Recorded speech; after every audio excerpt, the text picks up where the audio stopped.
دوست، کیا کبھی سوچا ہے کہ ہم کتنی کوششیں کرتے ہیں خود کو کچھ ٹھیک کرنے کی، لیکن اللہ نے بھی تو کہا ہے سب کچھ اس کے ہاتھ میں ہے۔ ایک بار دل سے اللہ پہ چھوڑ کے تو دیکھ۔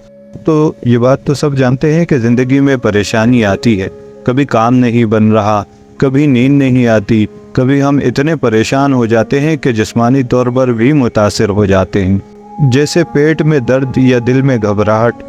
میرے ایک دوست کی یہی حالت ہے جو اس وقت مجھے سن رہا ہے۔ وہ ہمیشہ خود چیزوں کو سنوارنے کی کوشش کرتا ہے، مگر کبھی کبھی یہ کوشش ہمیں اور زیادہ تھکا دیتی ہے۔ ہم اتنا سوچتے ہیں کہ زندگی کا لطف ہی کھو بیٹھتے ہیں۔ دوست، کبھی یہ سوچا ہے کہ شاید اللہ کو یہی پسند ہو کہ ہم اس پر بھروسہ کریں؟ قرآن مجید میں اللہ تعالیٰ فرماتے ہیں، اور جو شخص اللہ پر بھروسہ کرتا ہے اللہ اس کے لیے کافی ہو جاتا ہے۔ ہم دن رات مسائل ڈھونڈتے ہیں، لیکن یہ بھول جاتے ہیں ہمارا اصل حل اللہ کے پاس ہے۔ ہر لمحہ، ہر پریشانی، ہر مشکل اللہ کی مرضی کے بغیر ہمارے سامنے نہیں آتی، اور جب اللہ آزماتا ہے وہی ہمیں اس سے نکالنے کا راستہ دکھاتا ہے۔ بس ہمیں اس پر اعتماد کرنا ہے۔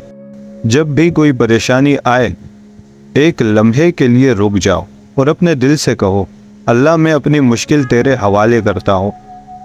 تم دیکھو گے کہ تمہارے دل کو سکون ملے گا اور تمہاری نیند واپس آ جائے گی۔ کبھی کبھی ہم خود سے یہ سوال کرتے ہیں کہ آیا ہماری مشکلات کا حل کوئی نہیں ہے؟ اور یہی سوچ ہمیں اندر سے کھا جاتی ہے۔ لیکن ہمیں یاد رکھنا چاہیے کہ ہمارا کام کوشش کرنا ہے اور اللہ پر یقین رکھنا ہے کہ وہ بہترین راستہ نکالنے والا ہے۔ زندگی کے ہر پہلو میں اللہ کی حکمت چھپی ہوتی ہے۔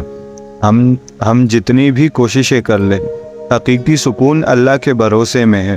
دوست، اللہ پہ چھوڑ کر تو دیکھ، ایک بار دل سے اللہ کو اپنا بنا کر تو دیکھ، تمہاری زندگی کی ساری الجھنیں خود بخود سلجھ جائیں گی۔ تو دوستو، زندگی کو اللہ کے سپرد کرنے میں ہی اصل کامیابی ہے۔